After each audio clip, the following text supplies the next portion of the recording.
Assalamualaikum warahmatullahi wabarakatuh. Saya Nur Aida Rahmawati, mahasiswi S1 Kebidanan Institut Kesehatan Raja Wali Bandung. Pada kesempatan ini saya akan menjelaskan tentang mutasi gen dan sintesis protein serta mengatasi cacat bawaan lahir. Sebelum lebih lanjut kita membahas tentang hal itu, mari kita bahas tentang mutasi gen. Apa itu mutasi gen? Istilah mutasi pertama kali dikemukakan oleh Hugo de Vries pada tahun 1901 yang dikarang menjadi sebuah buku yang berjudul The Mutation Theory. Menurutnya, mutasi adalah suatu perubahan yang terjadi pada bahan genetik yang menyebabkan perubahan ekspresinya. Sedangkan mutasi gen adalah perubahan urutan DNA yang disebabkan oleh kesalahan penyalinan DNA yang dilakukan selama pembelahan sel. Paparan bahan kimia atau mutagen hingga infeksi oleh virus. Mutagen adalah proses rumit yang melibatkan satuan terkecil hingga satuan organisme, yaitu sel dan DNA di dalamnya. Pada beberapa kasus, mutasi gen yang terjadi juga bisa memberikan dampak positif untuk tubuh kita, seperti memberikan kekebalan tubuh terhadap tubuh kita untuk tidak mudah terserang penyakit. Pada orang yang mengalami mutasi gen, DNA di dalamnya lah yang mengalami perubahan mutasi. Bisa terjadi hanya pada DNA atau meluas hingga kromosom, yang melibatkan beberapa jenis gen. Berikut ini beberapa fakta mengenai mutasi gen yang bisa menggambarkan lebih jelasnya mekanisme kerja. Saat mutasi gen terjadi, sel yang menaungi gen serta DNA bisa mengalami kerusakan. Ketika kerusakan sel terjadi secara luas, maka beberapa fungsi tubuh akan terganggu, menyebabkannya penderitaan terkena penyakit. Mutasi gen bisa menurun dari salah satu kedua orang tua kita, sebab informasi genetik terdapat pada sperma maupun sel telur. Tetapi, mutasi gen juga tidak terfaktor kepada turunan loh. Ada juga mutasi gen yang eksternal, yang disebabkan oleh virus, paparan sinar UV, dan sebagainya. Pada banyak kasus mutasi gen, sel yang rusak sebenarnya bisa diatasi oleh sintesis kekebalan tubuh. Sistem imun kita cukup canggih untuk bisa mendeteksi sel yang rusak atau mengalami mutasi dan kemudian akan memperbaiki atau menghancurkan sel telur. Nah, setelah kita mempelajari tentang mutasi gen, mari kita ketahui tentang jenis-jenis mutasi gen tersebut. Mutasi gen dibagi menjadi dua macam. Satu, mutasi gen alami. Dan yang kedua adalah mutasi gen buatan. Mutasi gen alami adalah mutasi yang diturunkan orang tua ke anaknya. Nah, seperti tadi. Jadi, mutasi gen itu bisa disebabkan oleh internal dan eksternal. Salah satunya seperti mutasi gen alami yang disebabkan dari keturunan. Gen-gen yang terdapat pada sel sperma dan sel telur yang juga bisa disebut sebagai sel Gram, saat bersatu dengan sperma, maka sel telur yang telah dibuahi itu akan menerima DNA dari kedua orang tua. Nah, jika DNA ini adalah DNA yang mengalami mutasi, maka bayi yang lahir dari sel telur ini akan mewariskan DNA. DNA mutasi itu disebut dengan sel tubuh. Nah, yang kedua adalah mutasi gen buatan. Mutasi gen buatan sering juga disebut dengan mutasi somatis. Mutasi ini diturunkan dari orang tua dan tidak muncul di semua sel tubuh. Lanjut. Nah, yang selanjutnya adalah kelebihan mutasi. 1. Kita lebih jago dalam berolahraga loh. Dan yang kedua, bisa lebih segar meski hanya tidur sebentar. Jadi, buat yang mengalami mutasi gen, kalian itu gak harus tidur panjang. Dengan tidur sedikit pun kalian akan merasa segar. Jadi, mutasi gen itu sebenarnya tidak merugikan, tapi ada yang menguntungkan juga. Yang ketiga, membuat indera perasa lebih peka. Nah, bagi kalian yang kurang peka, harus jadi mutasi gen ya, biar peka.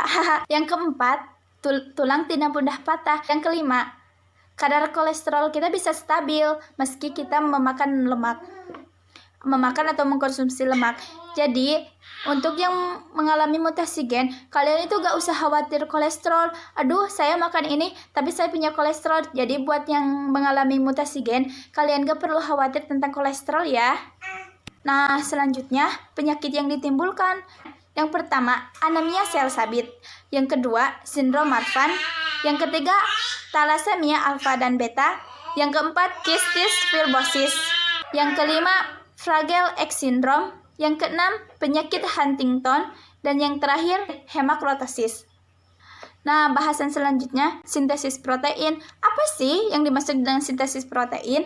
Sintesis protein merupakan reaksi penghubung fungsi DNA dengan penyusunan molekul tubuh, yaitu protein. Nah, protein yang dibentuk melalui sintesis protein akan mengalami banyak modifikasi. Ada yang menjadi protein struktur, proteksi, dan enzim. Nah, yang selanjutnya, proses-proses sintesis protein. Proses sintesis protein ada 3. Yang pertama, transkripsi.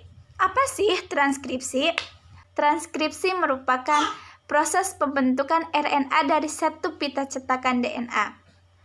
Proses transkripsi pada sintesis protein.